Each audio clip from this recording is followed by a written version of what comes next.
네, 안녕하세요. 네, 부동산 분석학회 회장을 맡고 있는 명지대학 이상영입니다.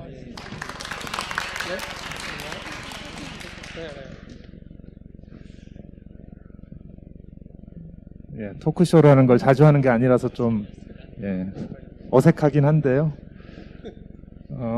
저희 부동산 분석학회가 지금 한국 프롭텍 포럼하고 지난 거의 한 1년 가까이 저희가 이제 이 프롭텍의 어떤 협업에 관한 이런 부분을 공동으로 좀 연구를 해왔어요. 그래서 이제 어느 정도 지금 마무리가 돼서 저 연구진 분들도 이제 좀 내용을 말씀을 이제 오늘 허윤경 실장이 해주셨듯이 좀 그렇게 얘기를 했고요. 또 오늘 발표된 6개 사례도 거기에 대부분 포함되어 있는 그런 내용이 되겠습니다.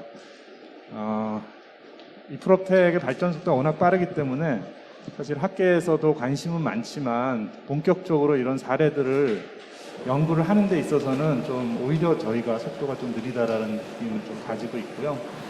오늘 이런 발표를 통해서 같이 좀 공유하고 또 지금 아마 온라인이나 또 이 영상을 보고 계시는 또 많은 분들이 또 관심을 가지고 들으실 거라고 생각합니다. 일단 저는 제가 이제 이 부동산 분석학회 회장이긴 한데 제가 뭐 연구를 한 건 아니고 저희 여기 지금 두 분의 연구진이 지금 와 계시고요. 잠깐 소개를 좀 하도록 하겠습니다. 일단 김진유 교수님부터. 네, 안녕하세요. 뭐 기왕 인사하신 김에 본인이 맡은 부분이나 이런 거 좀 말씀해 주세요. 네. 이번 그 책을 만들고 뭐 인터뷰하고 그런 부분에서는 우리 이제 피데스 개발하고 우주의 협업 사례, 그리고 또 하나는 갑자기 생각이 안 나네요. 제가 두 군데를 맡았습니다. 우리 스페이스워크하고 SH공사 이렇게 두 협업 사례를 맡았고요. 거기에 앞서서 제가 이제 한 2년간 프롭테크 빅데이터 연구소라는 걸 만들어가지고 운영을 해오고 있습니다. 지금 뭐 포럼하고도 협력을 많이 해서 프로픽스라고 하는 3개월마다 한 번씩 나오는 잡지도 좀 만들고 있고, 뭐 저는 아는 건 없는데 그냥 여러분들이 잘 도와주셔서 일단 프롭테크 관련해서 많은 활동을 하고 있는 중입니다. 그래서 뭐 저도 공부하는 정도 수준이고, 오늘 혹시 말씀드릴 수 있는 게 있으면 최선을 다해서 학계 쪽에서 바라보는 프롭테크 산업에 대해서 말씀드리도록 하겠습니다.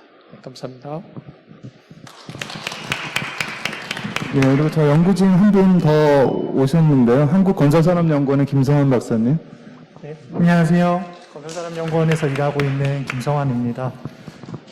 아까 이제 김진유 교수님께서 말씀하셨던 거를 이어서 좀 설명을 드리면요. 제가 맡고 있는 부분은, 제가 주저자로 있는 부분은 카사하고 그다음에 한국자산신탁의 협업 사례를 주저자로 맡고 있고요. 그다음에 이제 저희가 또 중진 연구자 그리고 신진 연구자가 콜라보가 돼서 저희도 이제 저희끼리도 협업을 합니다. 그래서 이게 어떤 사람은 주저자가 되고 또 다른 사람은 그거를 검토하는, 같이 가가지고 인터뷰도 같이 하고 같이 말씀도 다 듣고 이렇게 하면서 궁금한 것들도 서로 여쭤보고, 그러고 나서 또 이제 한 사람은 주저자로 한 사람은 또 그거를 검토하는 그런 작업들을 맡고 있고요. 그 중에서 저는 또 검토하는 부분에 있어서는 이제 어반베이스랑 까사미아가 협업한 사례를 좀 검토하고 있는 그런 역할을 맡고 있습니다. 네, 감사합니다. 자, 그리고 같이 논의를 해주실 그 세 분의 그 프롭텍 대표님들 소개를 하겠습니다. 우선 스페이스워크의 조성현 대표님. 예, 안녕하세요. 아까 소개 간단히 드렸는데, 스페이스워크의 조성입니다. 저희는 이제, 아까 설명드렸듯이,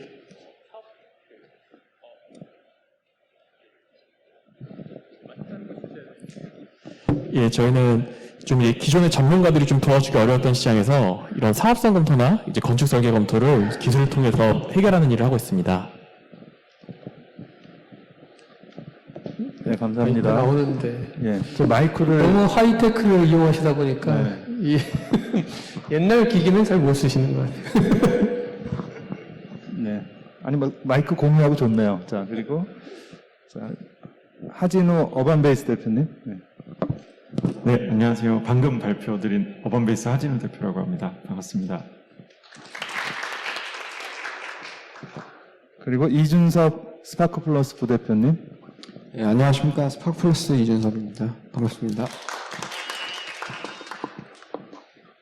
자, 그래서 우리가, 사실 협업이라는 게 그렇게 아주 익숙하게 느껴지진 않았어요. 그래서 뭐 보통은 이제 프로텍 회사의 어떤 주요한 서비스 이런 거에 대해서는 좀 듣지만은 실제로 이 회사들이 부동산 업계랑 또는 뭐 여러 산업계랑 어떤 협업을 하는지는 사실은 저희도 이제 이 연구를 시작하면서 알게 됐고 또 오늘 이제 발표 사례에서도 많이 들어서 이제 조금 이해가 되는 것 같긴 합니다. 근데 저 사실 솔직히 아까 어반베이스에서 발표하실 때 모르는 말이 너무 많아가지고 개인적으로는 토크 때 좀 쉽게 말씀을 좀 설명을 좀 더 해주셨으면 좋겠다 이런 생각을 할 정도로 그러다 보니까 제가 진짜 올드보이라는 생각이 막 엄청나게 들었고요. 자, 일단은 스페이스워크가 SH랑 제가 알기로 가로정비 사업 AI를 이제 하셨는데 가로정비 사업이 사실 지금 굉장히 핫해졌거든요. 그래서 이 분야에서 지금 협업을 어떤 식으로 진행을 하시고 그 과정에서 스페이스워크는 어떤 좀 좋은 점이 있었는지 또 SH는 또 어떤 점에서 그런 협업을 통해서 시너지가 났는지 좀 말씀해 주세요.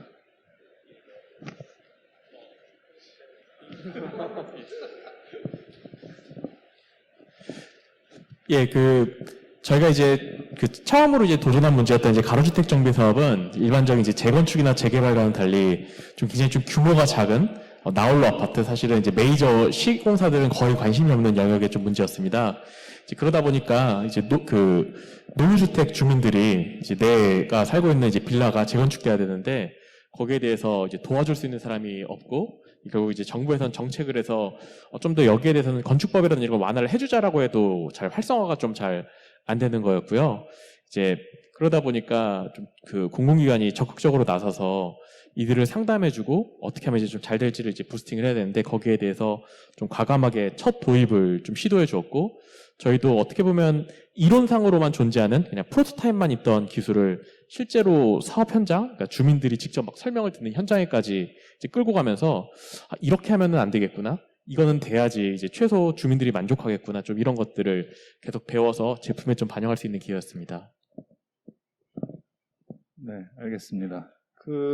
사실 제가 이 마실이 예전에 한번 와봤었는데 이 마실이 SH가 가지고 있는 거잖아요. 그래서 사실 이게 공유 개념으로 지금 이렇게 저희가 여기서 모임도 할 수 있고 그런 것이 사실은 많이 나와야 될 것 같아요. 그런데 어떤 면에서는 프롭텍이 그런 공기업들이 하는 그런 영역에도 상당한 협력이 가능하다고 하면 뭐 굉장히 좋은 그런 사례들이 될 것 같다 이런 생각이 들고요. 지금 공유 오피스의 경우에 지금 스파크 플러스가 서울교통공사랑 이제 하고 계시잖아요. 예. 사실 그런 공간이 되게 아깝기도 하고 가보면 이게 활용이 잘 안 돼 왔으니까 그래서 사실 이게 좀 굉장히 어떻게 보면 저희가 공유를 유휴 공간을 사실 활용한다라는 그런 측면도 굉장히 있었던 것이고 프롭텍이 거기서 뭔가 역할을 해야 된다 이런 생각도 있었는데 실제로 이렇게 하시면서 어떤 점이 좋았는지 그런 부분들 또 교통공사 입장에서는 또 어떤 이득이 있었는지 이런 걸 좀 말씀해 주세요.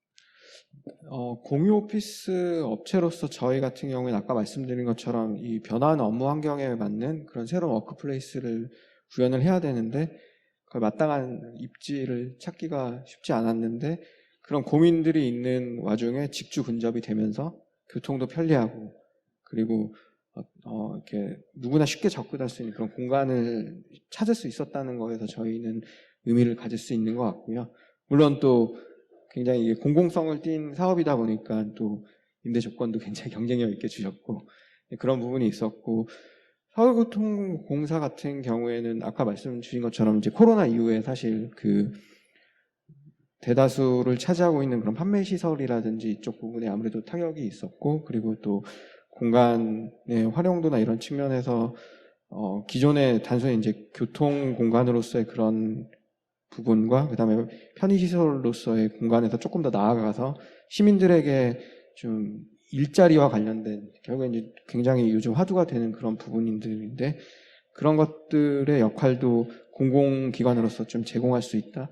그런 접점이 생기면서 굉장히 사업에 좀 의미를 가질 수 있었던 것 같습니다. 아, 네네. 한번 가보고 싶은데 제가 아직 보지는 못해가지고. 제가 예. VIP 초대권 하나 보내드리도록 네, 감사합니다. 저희 학생들이랑 한번 가보겠습니다. 그 홈퍼니싱은 사실은 이제 우리가 굉장히 관심이 많았던, 그리고 실제로 제가 몇 년 전에 외국 분이신데 이런 그 특히 아파트를 가지고 있는데 노후화된 아파트가 있는 나라, 그러니까 그게 이제 동아시아 대부분 있잖아요. 서울, 뭐 도쿄, 뭐 싱가포르, 홍콩 이런 그런 쪽에 이제 그 인테리어와 관련해서 뭔가 비즈니스가 되지 않겠냐. 그래서 제가 그 얘기를 듣다가 그거 하는 회사 있어요. 그래서 제가 어번베이스를 보여드렸는데 그분이 뭐 깊이 고민은 안 하신 것 같고, 보니까 지금 이럴 줄 알았으면 그분도 뭔가 투자도 하고 그러셨을 것 같은데, 그래서 이게 하여튼 이 소비자들이 굉장히 반응이 대단할 것 같아요. 어떠신가요?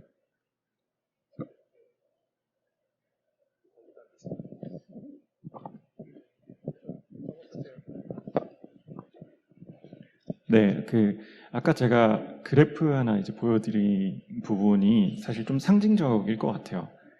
코로나로 인해서 제일 변한 게 저희도 그 부분인데, 코로나 이전까지 저희의 BM은 오프라인 매장의 세일즈맨들한테 이 시뮬레이션 툴을 보급하는 것.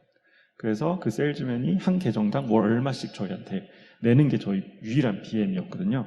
근데 저희가 그렇게 접근을 했던 이유가, 처음에 2016년에 이걸 런칭을 했을 때는 저희는 굉장히 쉬운 툴이라고 생각하고 내놨는데 일반인들의 반응이 그렇게 좋지는 않았어요. 왜냐하면 대부분 저희가 30대 여성이 주 타겟이거든요. 근데 남자들은 게임을 잘해서 3D 인터페이스가 익숙한데 여성분들은 그렇지가 않은 거예요. 그 장면을 보고 우리는 이 중간 매개체, 그러니까 세일즈맨이 직접 떠먹여드려야 되는 그런 서비스가 되어야 되겠다 해서 그때 급선회를 했던 거거든요. B2B로. 그러다 보니까 저희가 좀 B2B 향으로 그때는 많이 움직였었고, 근데 B2C 사이트도 물론 운영을 하고 있었는데 갑자기 코로나가 터지면서 이제 저희 서버팀에서 좀 뭔가 이상한 것 같아요 하면서 이제 그래프가 올라가면서 이제 인터뷰를 몇 번 했더니 이제 고객분들이 그 매장에 방문을 못 하다 보니까 이거라도 꾸며야 된다. 자기는 왜냐하면 이사를 가야 되는 상황이어서. 그런 걸 보고 이제 저희가 예전에는 비타민 같은 아이템이었다면 지금은 약간 진통제 같은 아이템이 점점 되어가지 않나, 시장 환경이 그렇게 변해가지 않나라고 스스로 생각을 합니다. 네. 그러니까 이 협업이 사실은, 그러니까 우리가 이전에는 몰랐던 부분들이, 특히 이제 코로나 이런 상황이 비대면이 강화되다 보니까 좀 새로운 측면으로 그런 게 다시 부각되기도 하고 이러는 것 같습니다. 그래서 연구진들이 직접 인터뷰해 보시고 이렇게 얘기 들어보시면서 이게 어떤 변화로 이어지겠구나 이런 느낌이 좀 오셨는지, 안 오셨으면 얘기 안 하셔도 되는데, 왔다면 네, 말씀 좀 해주세요. 네. 있는 모양이네요. 되다가 안 되다는데 이게 배터리가 다 된 것 같기도 하고. 근데 이제 저도 뭐 몇 군데 같이 다니면서, 우리 허 박사님하고 같이 다니면서 쭉 들어보니까 상당히 중요한 변화를 지금 우리가 겪고 있구나 이런 생각을 했습니다. 일단은 뭐 전반적으로 보면은 제가 이제 학자로서 느끼기에는 상당히 이게 방향성이 매우 방향성이 굉장히 견고하다는 느낌을 받았습니다. 그 이유가 뭐냐면, 우리 조 대표님이나 옆에 계신 뭐 두 분, 세 분이 다 말씀하셨지만, 전반적으로 처음에 이걸 시작을 할 때 철학이 상당히 기존의 부동산이 가지고 있는 이미지를 굉장히 뛰어넘을 수 있는 철학들을 갖고 있어요. 그러니까 이를테면은 이 어려움을 겪고 있는 그 소규모 필지를 가진 분들이 좀 도움을 받아서 좀 더 좋은 공간이 만들어졌으면 좋겠다. 이런 데서 이제 출발을 한 거죠. 또 뭐 인테리어도 마찬가지고. 그러다 보니까 이제 그게 굉장히 소비자 내지는 그 비즈니스 하는 분들한테 상당히 어필을 했던 것으로 생각이 돼요. 그리고 결과적으로 그게 정책적인 또 뒷받침을 받을 수 있는 아주 중요한 포인트라고 생각이 됩니다. 그래서 SH와 스페이스웍이 협력을 하게 된 그 가장 근본적인 어떤 계기랄까? 그런 것은 기존에 우리 도시에서 상당히 노후화되고 있는 그런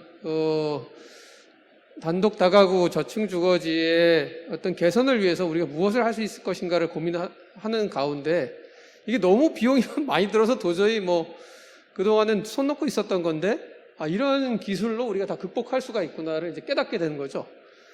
그래서 저는 이번에 이제 협력사를 공부를 하면서 보니까 이건 굉장히 우리가 예전에 뭐 벤처 열풍이 불었다가 뭐 사라졌던 이런 거하고는 전혀 다른 양상으로 가고 있다. 그래서 아까 이제 우리 허 박사님이 윈윈 전략 10가지 얘기하셨는데 거기다 뭐 조금 하나 더 보탠다 그러면은 결국 그 윈윈을 위해서 우리가 공유해야 될 것은 그 철학적 가치. 그러니까 우리가 그동안 부동산 산업이다 그러면 돈 버는 거에 굉장히 집중을 하는 산업.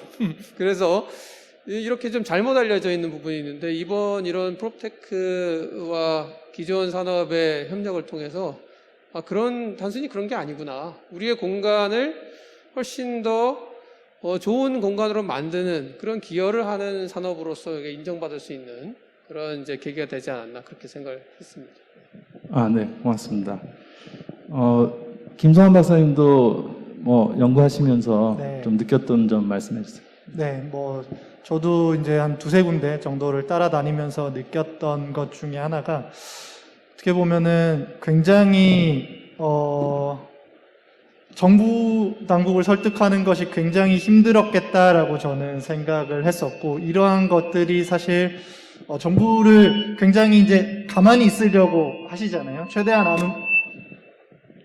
안 움직이려고 하시는 그런 정부를 설득을 해서 프롭테크라고 하는 새로운 분야를 만들고 거기에서 또 이제 다른 분야와의 또 협업을 통해서 더 사업 영역을 개척해가는 그러한 이제 프론티어 분들을 어떻게 보면 저는 만났다라고 생각이 되는데 그러한 과정에서 정부를 설득하는 과정을 이미 이제 다른 분들보다 먼저 앞서서 이렇게 한번 해보셨던 이런 분들이 여기 이제 앞에도 앉아 계시고 이제 또 안 보이는 곳에서 다들 이제 열심히 하고 계신데 이러한 절차를 한번 만들어냈고 그러면 이제 한번 수레바퀴가 굴러가기 시작했으니까 앞으로는 조금 더 원활하게 새로운 그 사업자들이 들어오기에도 훨씬 더 원활한 환경 그리고 새로운 뭔가 분야를 찾아가기에도 훨씬 더 원활한 환경이 되지 않았나라고 그렇게 생각해서 협업 사례를 들으면서 굉장히 감명 깊었습니다. 네, 예, 감사합니다. 그래서 우리가 이제 좋은 얘기만 하다 보니까 뭐든지 다 잘 됐을 것 같은데 아마 뭐 상당히 많은 어려움도 있었을 거라고 생각이 되고요.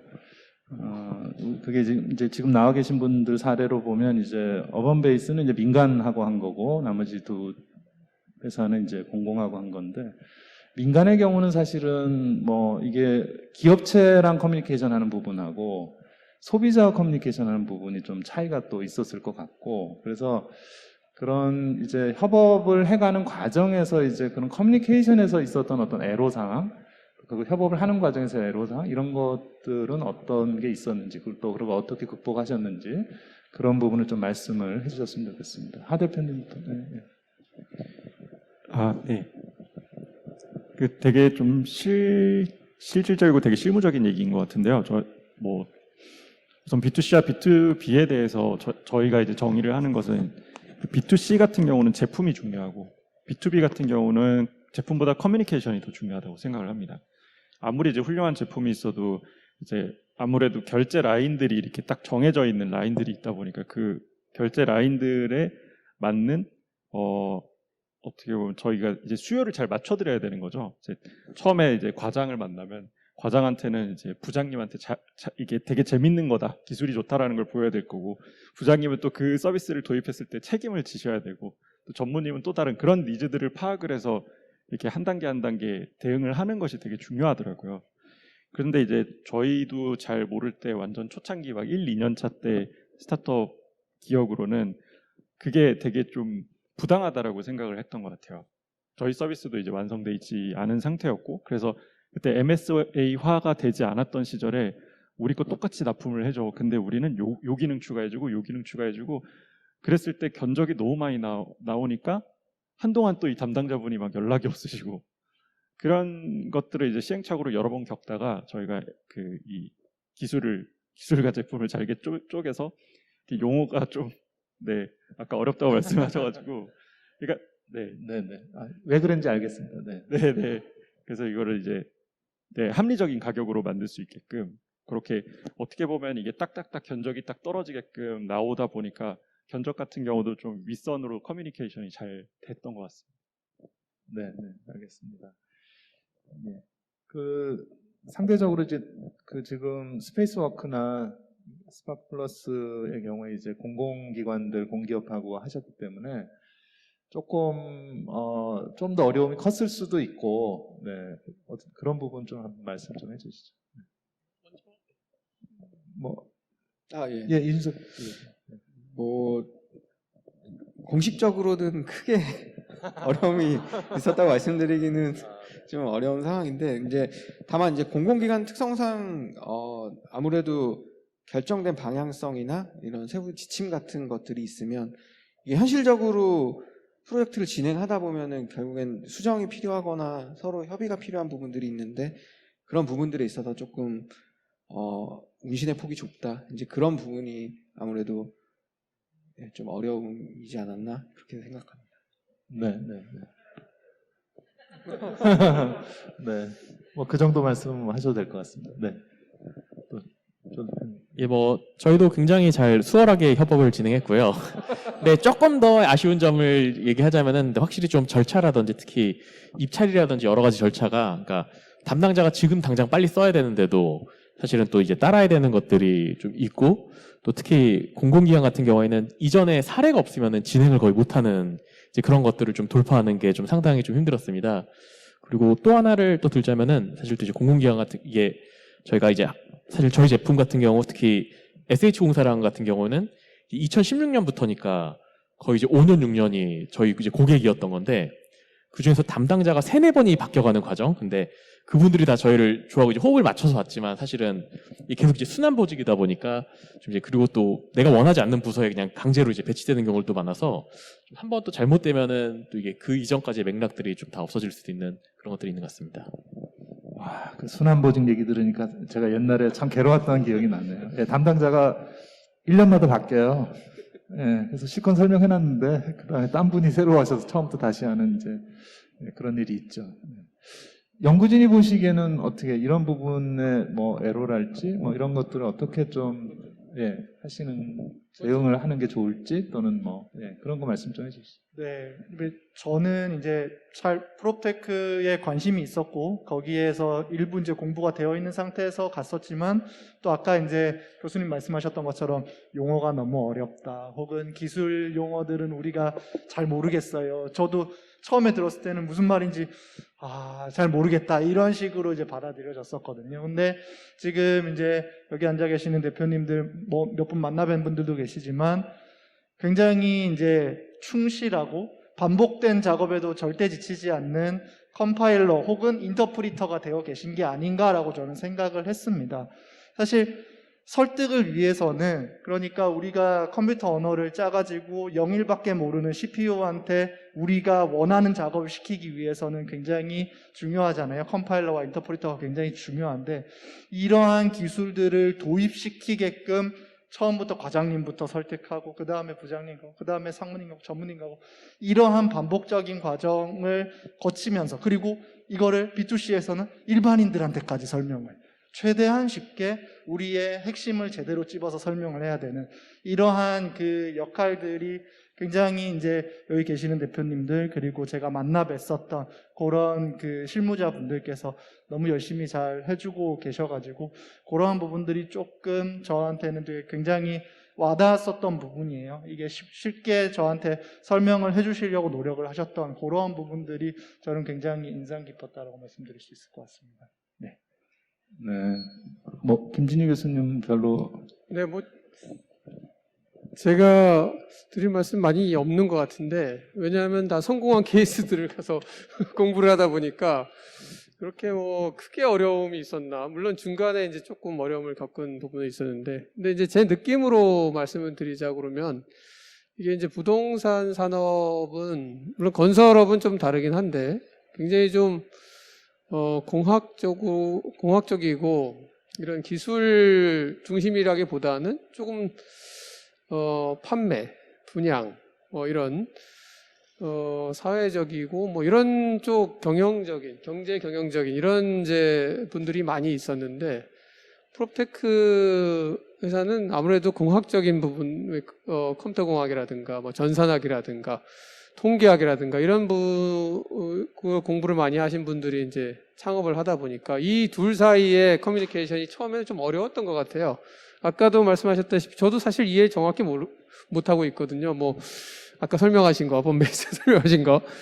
근데 본인들은 그게 굉장히 일상적인 용어라는 거죠, 사실. 근데 저 상대방에서는 전혀 들어보지 않은 이야기들과 개념을 계속 얘기를 하다 보니까 그건 잘 모르겠고 그래서 뭐 결과가 뭐가 나온다는 거야. 뭐 이런 식의 이제 질문을 받을 수밖에 없고 그래서 지금은 많이 이제 극복이 되신 것 같은데 결과적으로는 이게 상당히 예전에 우리가 주장하던 굉장히 학제적인 융합이 필요한 산업으로 되어가고 있다. 근데 거기에 이제 프롭테크 기업들이 상당히 기여를 한 것으로 생각이 되고 앞으로 이제 이 앞서 나가는 성공 사례들을 이제 따라가고자 하는 기업들의 경우에는 결국 그 커뮤니케이션 능력을 같이 배양하는 게 중요하지 않겠냐는 생각이 들어요. 그러니까 기술을 가지고 충분히 뭔가 할 수 있는 능력은 해놨는데 이게 저 기업의 어느 부분에 어떻게 필요한지에 대해서 맨 위에 있는 분부터 실제 실무하는 분까지도 설명을 할 수 있는 그런 커뮤니케이션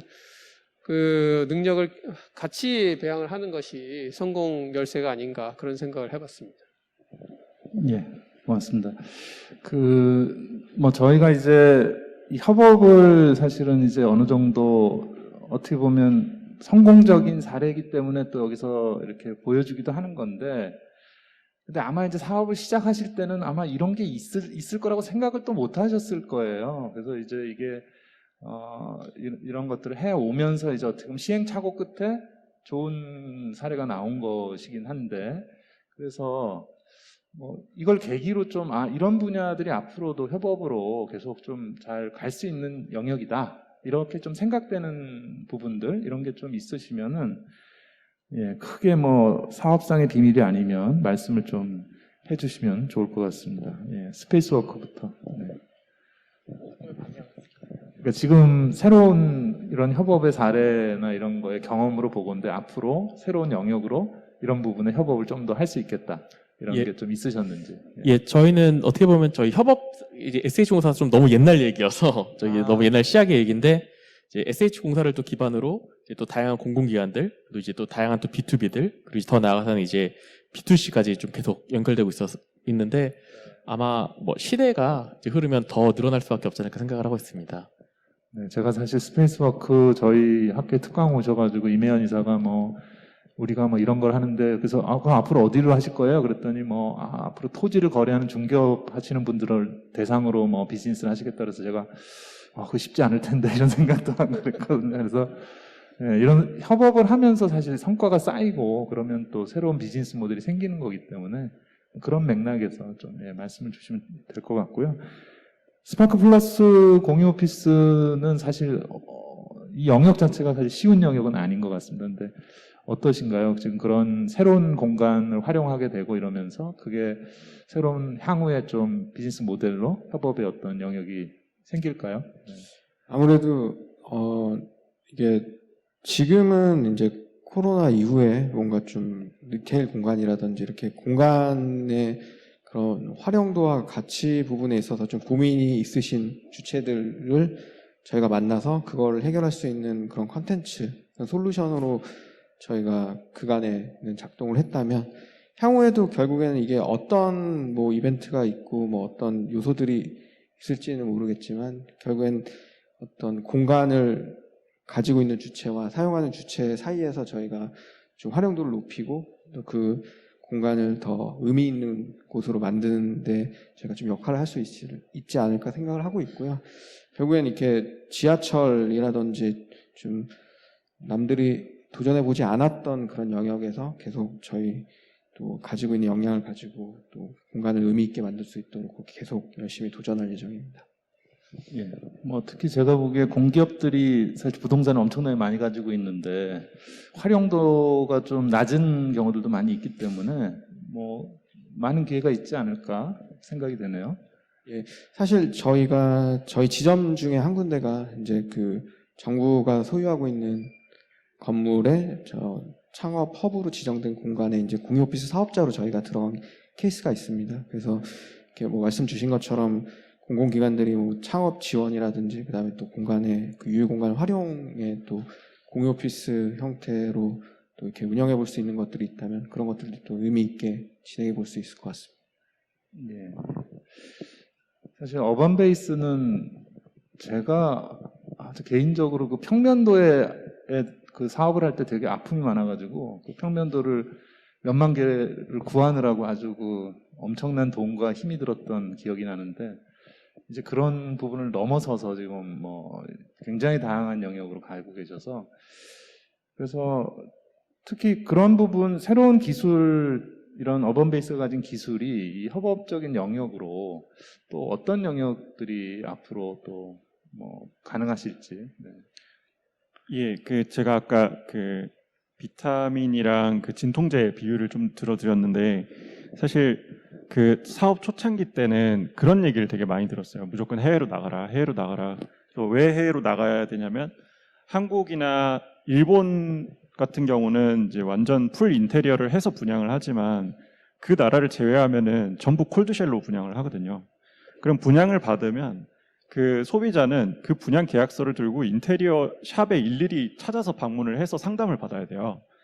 그러다 보니까 그러니까 신규 주택은 무조건 인테리어를 소비자가 개인이 해야 되는 거죠. 그럼 얼마나 애로사항이 많겠습니까? 그래서 저희가 그러한 부분에 대해서 실제로 이제 필드 트립을 가가지고 실제 이제 부동산 개발사나 이제 해외 건설사들이랑 미팅을 진행을 했고, 그래서 이제 내년에 좀 시범 사업으로 하려는 게 이제 해외에 있는 어떤 신도시 개발이 있는데 그 도시 개발을 어떤 한 건설사가 다 추진을 하고 있어요. 근데 그 건설사가 약간 스마트 시티에 좀 꽂히셔가지고 뭔가 정부한테 스마트 시티를 어필을 하시고 싶은 거죠. 그래서 분양 단계에서 스마트 시티스러움을 보여주기 위해서 이제 저희랑 이제 분양 이후에 인테리어 찾는 소비자의 여정을 좀 같이 하는 서비스로 만들려고 하는데 모르겠습니다. 뭐 그냥 어떤 그냥 이론적으로 봤을 때는 잘 작동할 것 같기는 한데 또 현장은 또 완전히 또 다른 게임인지라 뭐 저도 건축가 출신이기는 하지만 저한테는 또 새로운 도전이 될 것 같습니다. 그래서 아까 이제 현실을 가상으로, 가상을 현실로라는 그 비전을 꿋꿋이 한번 실행해 보겠습니다. 네, 예, 뭐 기대가 되네요. 네. 뭐 이 사업을 하시는 분이 아마 가장 뭐 고민을 많이 하시고 그런 부분에 대한 감각도 다 있으실 것 같긴 한데 그래도 옆에서 보는 연구자들이 볼 때 이제 앞으로 우리 프롭텍이 이런 협업적인 영역에 그 기술을 갖고 어떻게 좀 해나가는 게 좋겠다 내지는 뭐 이런 부분이 좀 유망하다 이런 게 좀 생각하시는 게 있으면 말씀을 좀 해주세요. 김진희 교수님. 네.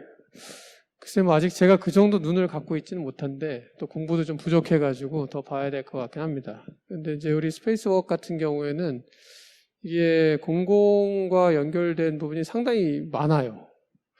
아까 뭐 설명에서도 하셨지만 어떤 필지들을 묶으면 가장 적합하게 가로주택 정비 사업을 할 수 있겠는가. 이건 사실 공공의 영역이거든요. 계획, 도시계획의 영역이거든요. 그러니까 지금 수많은 지자체에서 도시기본계획을 하고 도시관리계획을 하는데 아직은 전통적인 옛날 방법을 쓰고 있거든요. 그러니까 데이터베이스가 아닌 거죠. 그러니까 지금처럼 빅데이터 분석을 해서 어디가 가장 지금 노후화되어 있고 어떻게 도로를 놓고 어떻게 정비사업을 하면 가장 빨리 효과적으로 주택도 많이 공급하고 그 지역의 전체적인 교통소통도 좋아지겠다. 이런 거에 대한 분석을 할 수 있는 능력이 아직은 없습니다. 아직은 없는데 우리 스페이스웍이 가지고 있는 그런 이제 솔루션을 잘만 활용하면 그런 것까지 빠르게 분석을 할 수 있다고 보여지거든요. 그럼 도시기본 계획을 하거나 도시관리 계획을 할 때도 재정비 계획 수립을 할 때도 활용할 수가 있는 거죠. 당연히 그런 것은 기업의 이익뿐만 아니라 그 지역사회의 전체적인 생활의 질을 높이면서 동시에 보다 더 정확한 도시계획을 할 수가 있기 때문에 그런 쪽으로도 활용할 수 있지 않나 이런 생각이 들고 어번베이스 같은 경우에는 앞에서도 그 우리 모비우스 피데스에서도 뭐 그런 발표를 했지만 이제는 면적의 시대를 뛰어넘어서 이제 최적의 시대로 가고 있다는 거죠. 아직은 우리가 최적에 대해서 규정이 없는데 사실상 앞으로는 최적의 규제가 갈 가능성이 있습니다. 지금도 이제 최고고도지구 같은 경우에는 그 층수로 규제하는 경우가 있고 미터로 규제하는 경우가 있습니다. 근데 층수로 규제를 해놓으니까 3층. 그러니까 한 층 높이를 4m로 하는 거예요. 그래서 내부에서 2층을 만드는 거죠. 그래서 원래 밖에서 보면 3층인데 내부에서 보면 6층이 되는 거죠, 사실상. 근데 이렇게 이제 최적으로 우리가 다시 한번 우리 공간들을 최적으로 기준 삼아서 가게 될 때 그럼 어번베이스가 할 수 있는 게 무엇이냐. 지금은 있는 공간에서 어떻게 가구를 배치하고 인테리어 할 것인가를 고민하잖아요. 반대 방향으로도 갈 수 있는 거죠. 어번베이스의 이 솔루션을 잘 활용하면 이게 몇 미터 정도가 돼야 지금 있는 이런 가구들이나 여러 가지 생활 패턴들을 그냥 최적화해서 이 공간 안에 집어넣을 수 있을 것이냐를 찾는 반대 방향으로 또 활용할 수가 있기 때문에 이건 건설회사에서도 어떻게 보면 그런 이제 디자인을 할 때 그걸 활용할 수 있는 이제 측면이 있다라고 보여집니다. 이제 뭐 공용 오피스 같은 경우도 마찬가지인데 지금은 이제 공용 오피스가 어떤 통으로 임대를 해서 이제 전대를 하거나 이런 관계를 통해서 가지고 가고 있는데 이 공용 오피스가 상당히 이제 부분으로 나눠지면서 뭐 공용 라운지 쪽으로도 뭐 가고 뭐 여러 가지 사업들은 이제 분포가 되고 있는데 아까 말씀하신 것처럼 공공에서 정말 남는 공간들이 아주 무수히 많습니다. 우리 주변에 보게 되면 굉장히 정말 아깝다고 하는 공간들, 이런 공간들을 얼마나 우리가 제일 잘 활용할 수 있을 것인지에 대해서 좀 더 공격적으로 그 솔루션을 찾는다면 훨씬 더 사업 영역이나 사회적 기여도 높아지리라고 생각이 됩니다. 네, 감사합니다. 네. 김성환 박사님도 말씀해 주시죠. 네, 사실 제가 이렇게 인터뷰 다니면서 느낀 거지만 제가 어떤 방향성을 제시하기에는 저보다 훨씬 더 치열하게들 다들 이제 고민을 하고 계셔서 이거를 이렇게 하시면 좋겠다, 저렇게 하시면 좋겠다라고 말씀을 드리는 게 굉장히 어렵겠다라고 생각이 들었어요. 근데 한 가지 말씀드릴 수 있다라고 한다면 사실 지금 프롭테크가 이만큼 성장을 해왔고 앞으로도 더 이제 성장을 하기 위해서는 약간의 어떻게 보면은 이제 받아들이는 소비자 입장에서 배리어가 아직까지도 남아있는 사람들이 있을 거라는 생각이 들어요. 그러니까 지금 이제 프롭테크가 전통적인 로우테크 산업으로 이렇게 불려졌던 요 부동산업과 하이테크를 결합을 해가지고 이렇게 이제 협업을 해서 나가는 그런 과정에 있는데 사실 이제 다른 산업에서 로우테크와 하이테크가 결합을 했을 때 이제 좀 부담감을 느끼는 사람들이 있거든요. 예를 들면 애플워치에 에르메스가 들어갔다. 그래가지고 가격이 비싸졌다. 라고 했을 때 어떤 사람들은 다른 사람들의 애플워치보다 내 애플워치가 훨씬 더 좀 이렇게 가치가 있다. 혹은 조금 더 차별화된다. 라고 생각하는 사람들이 있는 반면에 어떤 사람들은 이거 돈 더 이렇게 받아 먹으려고 이렇게 이제 하는 꼼수 아니냐. 라고 생각하는 사람들도 있고요. 또 로우테크 쪽에서 바라보게 되면 애플이라는 데가 들어와서 우리 에르메스의 가치를 해치고 원래 있었던 그 에르메스에서 내놨던 그런 시계, 이런 이제 유려한 그런 그 조형 같은 것들을 해치고 있는 거 아닌가? 라고 생각을 할 수도 있다라는 겁니다. 그러니까 이제 프롭테크가 더 이제 발전을 하고 앞으로 더 확장을 하기 위해서는 이러한 사람들의 좀 배리어가 있는 사람들에게도 어떻게 또 조금 더 친근하게 다가갈 수 있느냐라고 하는 부분들을 조금 더 생각을 해보면 좋겠다라고 이제 짧게 이렇게 감히 생각을 해봤습니다. 네. 예, 말씀 고맙습니다. 근데 제가 정확하게 뜻을 좀 잘 헤아려야 될 것 같습니다. 예, 그래서 대충 무슨 뜻인지는 알겠는데, 네. 이런 게 있는 것 같습니다. 그러니까 지금 프롭텍이라는 것이 이제 신기술이라는 것을 전제로 사실 이 사업을 하고 있기 때문에 그것이 기존 부동산 업계에 사실은 엄청난 시너지를 낼 수 있는데 어쨌든 새로운 것이 들어왔을 때 이제 기존 업계가 이제 가지고 있는 좀 그런 또 두려움, 거부감 뭐 이런 거는 당연히 있을 수 있다고 보거든요. 근데 오늘 사례처럼 이제 그것이 결국은 이런 협업의 사례로 얼마든지 시너지가 난다는 거를 사실 충분히 저희가 인식을 하게 되면 저는 결국은 해결이 될 것 같아요. 제가 외국의 경우도 이제 실제로 이런 프롭텍하고 기존 업계 간의 이런 협업 사례들을 보면 거기에 사실 굉장히 순조롭게 진행되는 경우들을 많이 보거든요. 그래서 저희도 이제 이번을 계기로 좀 그런 일이 됐으면 좋겠다는 생각이 드는데, 업계는 저희끼리 그렇게 해서 다 서로 잘하면 되는데, 정부는 뭘 해야 될까요? 정부에 바라는 건 없으신가요? 이런 것 좀 어떻게 해주면 잘할 수 있을 것 같다, 이런 게 좀 있으시면, 말씀을 좀 해주시죠. 네. 예, 우리나라 정부 모태펀드도 그렇고 또 많은 이제 스타트업의 생태계를 조성해 주시느라고 굉장히 감사한 마음입니다. 예, 근데 아마 조금 더 하면은 사실은 이제 스타트업한테 투자보다 좋은 게 사실 매출이고, 매출의 기본은 사실은 사용료에 대해서 좀 지불인데, 사실은 특히 이제 부동산 쪽에 프로테크 기업 같은 경우는 이제 보안 문제도 있고 해서 클라우드 서비스 사용이 쉽지가 않습니다. 근데 물론 그 점도 굉장히 좀 이해를 하지만, 사실 이게 이 기술이 더 많은 사람들한테 더 많은 혜택, 그게 결국은 이 소비자인 공공기관까지 해당하려면은 좀 그런 부분들에 대해서 더 문이 열리면은 훨씬 잘할 수 있을 것 같습니다. 많은 기업들이. 네, 알겠습니다. 우리 하 대표님도. 예.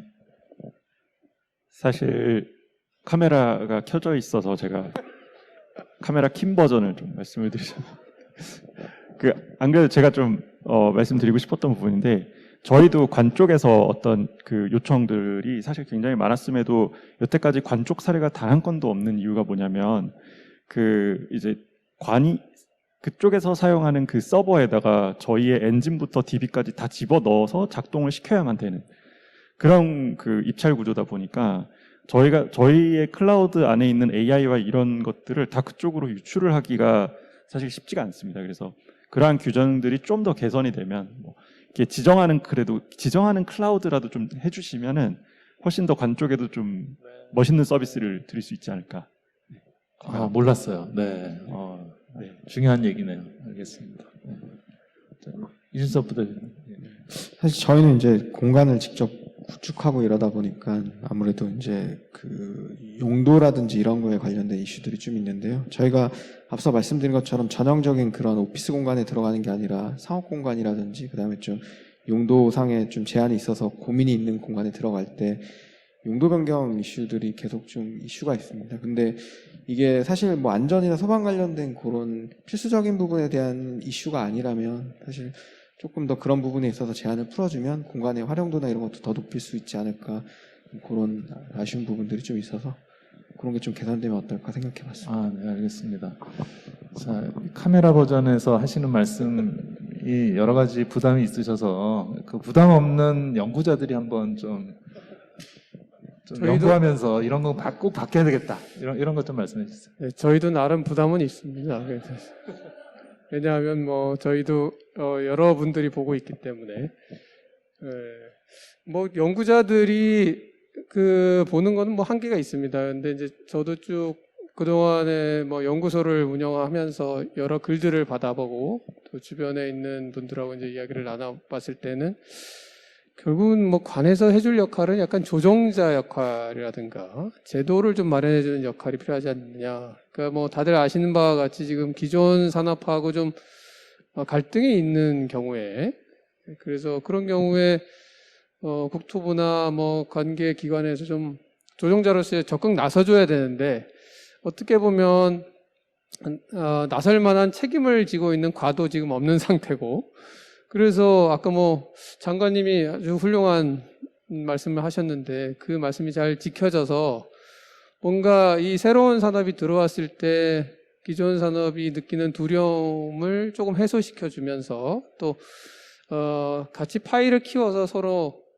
좀 윈윈할 수 있는 그런 제도적인 방안이 무엇이 있는지에 대해서 적극적으로 관이 나서야 된다 이런 생각을 하거든요.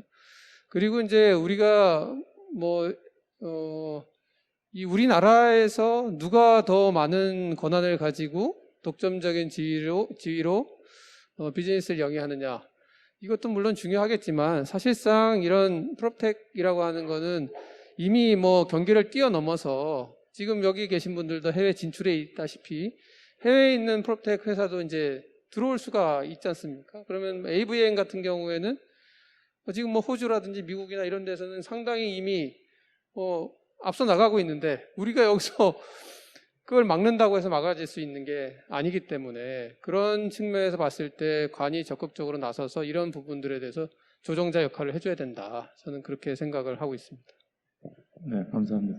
김성환 박사님. 네. 네, 저도 이제 그 인터뷰 다니면서 들었던 것들은 다 이제 카메라 꺼진 버전이었더라고요. 그래서 카메라 킨 버전으로 말씀을 드리면, 우선은 아까 김진유 교수님께서 말씀 주셨지만, 정부가 조정자 역할을 해야 된다라고 말씀을 주셨는데, 저는 거기에 이제 하나 더 보태서 조정자 역할을 해 주시되, 뭔가 그 시간이 지나면서 바뀌지 않는 철학이나 이런 것들이 있었으면 좋겠다라는 생각을 했습니다. 그러니까 어떤 말씀이냐면 부동산 정책을 이제 최근에 몇 년간 부동산 정책을 제가 이렇게 입사를 하고 나서 쭉 보다 보면 약간 어떻게 보면 가끔은 땜질식 같아 보이기도 하고 가끔은 뭔가 문제가 된다라고 이렇게 이제 시장에서 얘기를 하니까 그것만 또 이렇게 하나 막기도 하시고 아니면은 또 이게 너무 막아서 문제가 된다고 하니까 좀 풀어주기도 하시고 약간 이런 상황들을 많이 겪었어요. 그러니까 조정자 역할을 충실히 잘 해주시되 뭔가 시간이 지나면서 원래는 A가 됐다가 그 다음엔 A 프라임이 됐다가 그 다음엔 B가 됐다가 이런 게 아니라 그냥 한 방향으로 쭉 이렇게 쭉 밀고 나가주셨으면 좋지 않을까라고 생각을 해봤고요. 그 다음에 해외 이제 관련된 부분도 말씀을 해주셔서 생각을 해보면 최근 들어서 굉장히 그 프롭테크와 관련된 시계가 굉장히 빠르게 돌아가고 초점이 굉장히 빠르게 돌아가고 있다라는 느낌을 받습니다. 왜냐하면 이런 최근의 행사들이나 이런 것들을 보다 보면은 작년이 다르고 올해가 다르고 또 내년도 내년 상반기가 다르고 하반기가 다를 것 같은 그런 느낌들을 굉장히 많이 받거든요. 그래서 우리가 지금 이렇게 뭐 세계에서 어떻게 보면은 가장 빠른 인터넷 네트워크를 가지고 있고 또 이제 프롭테크 기업들도 노력을 하셔서 세계에서 어떻게 보면은 가장 훌륭한 솔루션들을 가지고 계실 때 이럴 때 빨리 해외 쪽으로 진출을 모색을 할 수 있는 그런 조금 더 이제 적극적인 정책이나 이런 것들이 나와주면 좋지 않을까라고 생각을 해봤습니다. 네, 감사합니다. 예, 오늘 뭐 저희가 한 1시간, 사실 한 50분 정도 했는데요. 예, 오늘 뭐 관련된 주제들은 다 말씀을 잘 해주셨고요.